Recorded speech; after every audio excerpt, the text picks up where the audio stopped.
മലപ്പുറം പടിക്കലിൽ പിതാവിനെയും 1 വയസ്സുള്ള മകളെയും കാണാതായതായി പരാതി. പള്ളിയാൾമാട് സ്വദേശി ആലിങ്ങൽ തൊടി മുഹമ്മദ് സഫീർ, മകൾ ഇനായ മെഹറിൻ എന്നിവരെയാണ് കാണാതായത്. ഇന്നലെ വീട്ടിൽ നിന്ന് കുഞ്ഞിനെയും കൊണ്ടുപോയ സഫീറിനെ കുറിച്ച് ഒരു വിവരവുമില്ലെന്ന് പിതാവ് മുഹമ്മദ് കുട്ടി പറഞ്ഞു.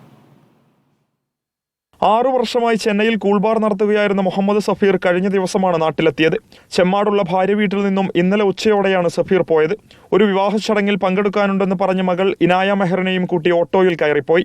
പിന്നീട് സഫീറിനെയും കുഞ്ഞിനെയും കുറിച്ചൊരു വിവരവുമില്ലെന്നാണ് കുടുംബം പറയുന്നത്. പല മേഖലകളിൽ അന്വേഷിച്ചെങ്കിലും സഫീറിനെ ബന്ധപ്പെടാൻ കഴിഞ്ഞില്ലെന്ന് പിതാവ് മുഹമ്മദ് കുട്ടി പറഞ്ഞു. കുട്ടിയെ കൊണ്ടുപോകാറ് ഒരു 2:30 മണിയോടെ സ്വിച്ച് ഓഫ് ആവാണ്.